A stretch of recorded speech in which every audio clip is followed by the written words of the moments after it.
1871, at the age of 24, Thomas Edison was referred to by the press in New York City as a fledgling genius. 32 years later, in 1903, he was asked by Harper's Magazine about the source of that genius, and he replied with these words, quote, "A lot of people think that I've done some things because of some genius that I've got. Genius is 1% inspiration and 99% perspiration. Yes, sir, it's mostly hard work," end quote. Over time, the ratios changed. Back in 1898, Edison had said, quote, 2% is genius and 98% is hard work, end quote. But regardless of the numbers, Thomas Edison worked hard, and he wanted everyone to know it. Thomas Alva Edison was born in Milan, Ohio in 1847 in this middle-class house. His father was a tavern keeper and a general handyman. Young Thomas, the last of 7 children, received only about 3 years of formal schooling and then was homeschooled by his mother until about the age of 12, at which point even that informal education stopped. Later he claimed falsely to have had no schooling whatsoever. School? I've never been to a day of school in my life. Do you think I would have amounted to anything if I had gone to school? He said. Edison certainly did not give others the feeling that they were in the presence of an elegant, erudite genius, but rather an ordinary working man. One young intern who was employed by Edison in New Jersey in 1903 said of him, quote, "Instead of an inspired inventor, I found an awfully commonplace sort of man who could not pass a college entrance examination in math and knew less organic chemistry than I," end quote. Edison would not have disagreed, as he said, "I can always hire some mathematicians, but they can't hire me." Edison's seeming distaste for learned genius can be gleaned from something he said in regard to his son Theodore, an engineering student at MIT. Edison was afraid that Theodore might turn out to be another theoretical thinker like Einstein. As Edison said, "But if Theodore's mathematics shoot off in the Einstein direction, he'll be practically no use at all," end quote. Why this anti-intellectual streak? Well, it's part of the Edison self-constructed image.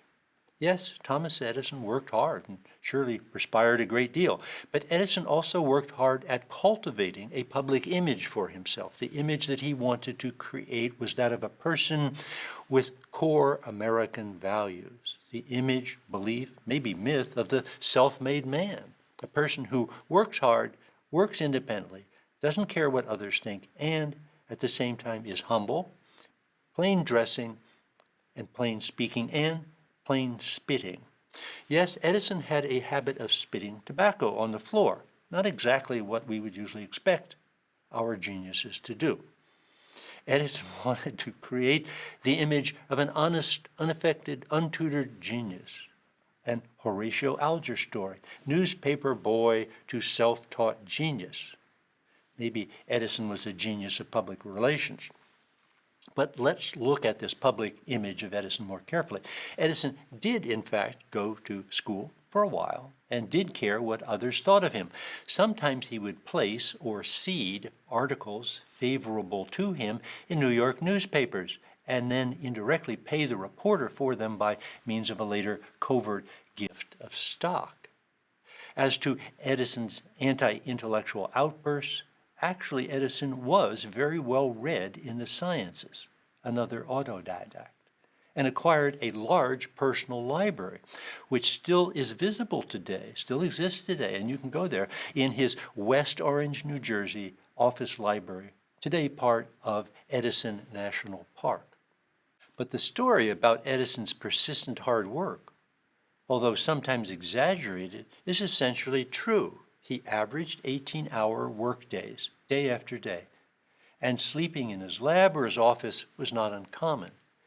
In 1878, one of Edison's assistants, Edward Johnson, said that Edison was so driven by work that, quote, "He does not go home for days either to eat or sleep, even though his house is only a few steps away," end quote. About the same time, another assistant, Charles Batchelor, said about Edison's laboratory, quote, "When we get interested in a thing here, we stay all day and all night, sometimes, and Edison hardly stops to eat, even if they send meals to him," end quote. Eventually, his second wife, Mina, had a comfortable bed installed in his office/library. With Edison equally important, it was not only the amount of work, all geniuses work extremely hard, but the approach to work that distinguishes him. Edison was a relentlessly sequential thinker, moving from one related thing to the next. If one solution didn't work, he would try the next possibility. If that didn't work, on he would go to the next neighboring one. Edison doesn't appear to have been an intuitive visionary theorist, as was his rival Nikola Tesla, who had the capacity to engage in extreme flights of combinative thinking, imagine far-out things that could be combined or could coalesce into a totally new product or technology. Tesla, who came to America to work for Edison in 1884, quit after 6 months. He said of Edison that when looking for a needle in a haystack, Edison would pull away every piece of straw, one by one, until he found the needle. Tesla himself implied that he would use science and calculation, perhaps a magnet. Indeed, labor-intensive sequential thinking was Edison's forte. When working on the light bulb in 1879, the key factor was not the clear glass vacuum, but rather the precise element out of which to make that filament, the resistor that would burn, sending off light. To find just the right material for the filament, Edison tried, among almost randomly, one thing after another: carbonized cotton thread, platinum, linen, paper folded in various ways, wooden splints of spruce, hickory, baywood, cedar, maple, rosewood, etc., before hitting on carbonized bamboo, which could burn slowly, giving off light for approximately 1,200 hours. Let's watch a short video in which Edison himself, now 83 years old, talks in abbreviated form about his step-by-step working method. The filament of the first practical incandescent lamp which I invented was of carbonized cotton thread. In the search for a better filament, I carbonized everything likely. Carbonized paper horseshoe lamps were used in the first public demonstration of the electric lighting system in Menlo Park on December 31st, 1879.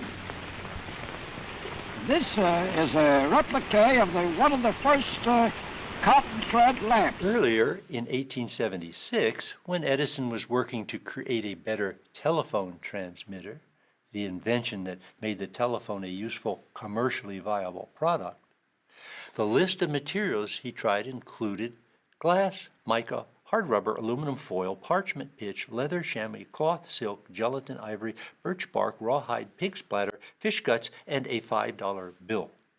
Ultimately, he hit on carbon. To come up with synthetic rubber, Edison claims that he tried 17,000 different plants, ultimately settling on goldenrod. For a lighter weight automobile battery, instead of the then heavy lead acid one, he tried, he says, over 9,000 experiments, but never did find a solution.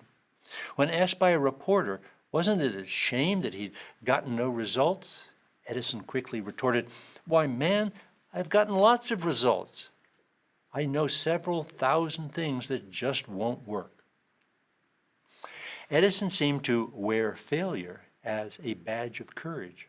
Perhaps it was his way of signaling his capacity for independent thinking. In 1877, a reporter of the Newark Daily Advertiser wrote that, quote, "Mr. Edison has so often been scoffed at that it has no other effect on him than to stimulate him to increased study and labor."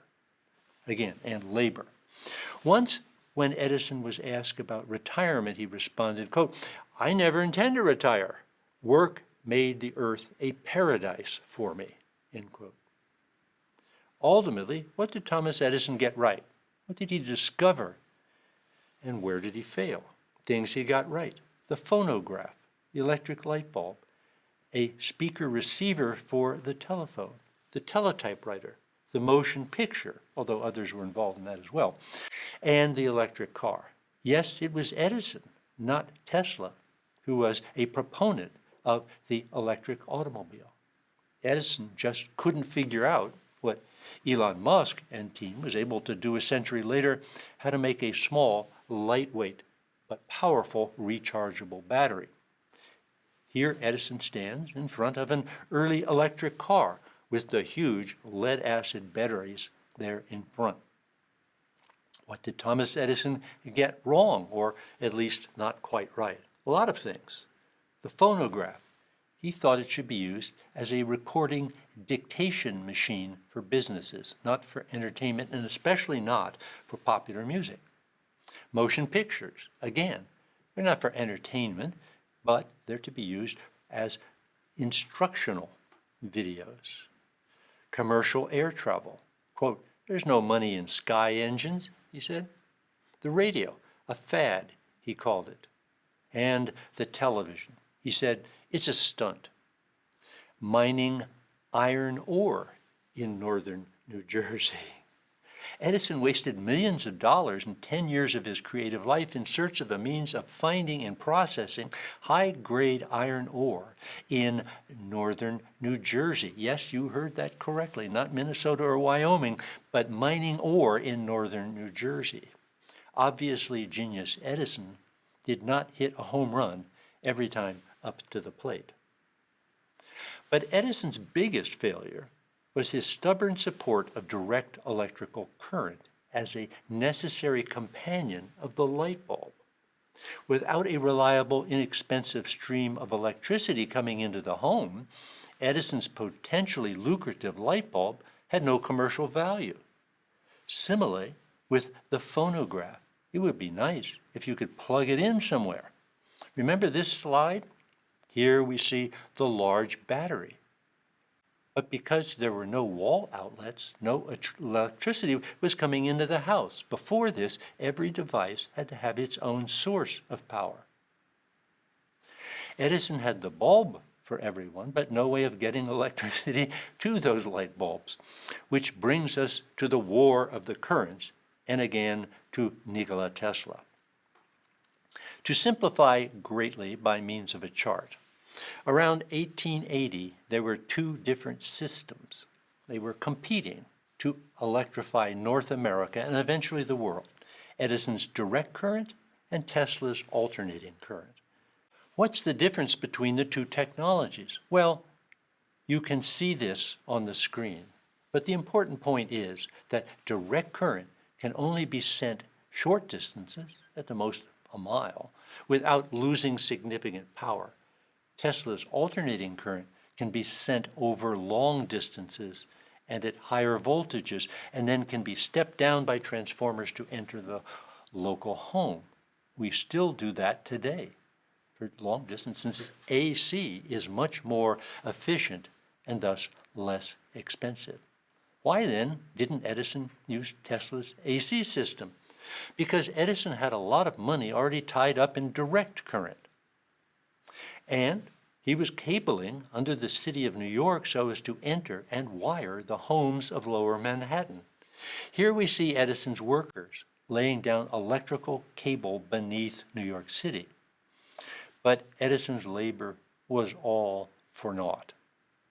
Within a decade, it was clear that Edison's short-distance direct system wasn't economically feasible, and Edison was eased out of his own company. Edison Electric gradually became General Electric without Edison. What we have here is a classic problem, one common to Edison and perhaps to all other geniuses. A problem, a condition, experienced indeed by all creative individuals. Susceptibility to sunk cost syndrome. What risk taker has not experienced it?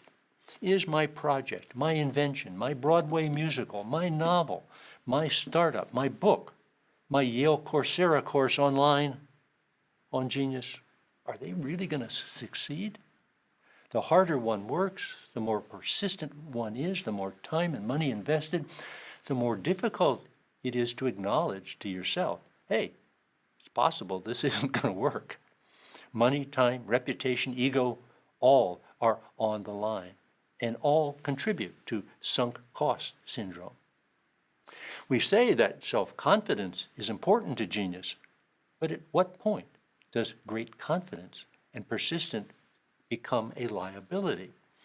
Longtime assistant to Thomas Edison, Edward Johnson, said this about Edison, quote, I found out that he could make awful mistakes, and I also found out it didn't pay to tell him about his mistakes. Let him find them out himself. And if you did that cleverly, you were all right. You wouldn't get reprimanded or fired. So, within the genius and the potential genius, there is a tension between self-confidence and persistence on one hand and an awareness of practical reality on the other hand. Is this going to work, or am I simply delusional? As early as 1981, co-workers around Steve Jobs referred to what they called Jobs' reality distortion field. He created a different universe in which he was sometimes right and sometimes wrong. In 2004, Jeff Bezos said, quote, the thing about inventing is you have to be both stubborn and flexible, more or less simultaneously.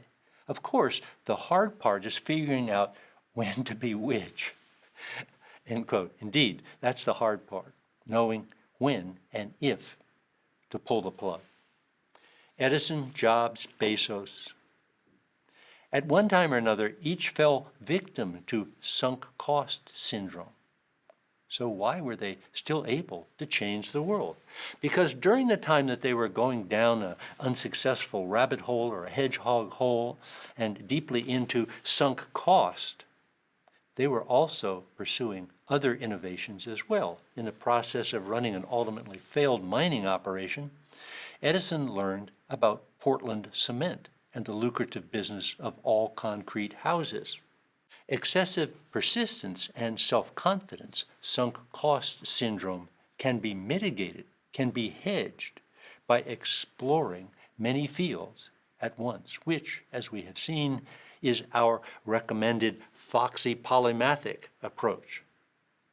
Finally, consider what Randall Strauss, Edison's biographer and author of The Wizard of Menlo Park, said about him. Edison did not himself lack for self-confidence and held fast to the conviction that he could remove any technical obstacle that impeded his progress, no matter what field of invention he explored. This conviction would lead him into blind alleys, but it also led to astonishing successes, planned and unplanned, end quote. Finally, Edison's passionate persistence also led to astonishing productivity. Recall that Thomas Edison was granted 1,093 patents in the U.S., still a record. Not surprisingly, obsession and productivity seem to go hand in hand. The latter results from the former. Leonardo drafted 13,000 pages of notes and drawings. Think of Picasso's 20,000 works of art, Freud's 150 books and articles, and 20,000 letters, Einstein's 302 scientific articles, books, and chapters of books. Bach wrote some 300 25-minute cantatas, grinding them out at the rate of one a week. Some critics have denied that Shakespeare alone could have written all 37 of his plays, which run on average for 3 hours, as well as 154 sonnets. But the lesson we learn from looking at the lives of geniuses, be they a Curie, an Edison, or a Shakespeare, is that passionate productivity is not a reason to deny genius, but rather is a hallmark of genius.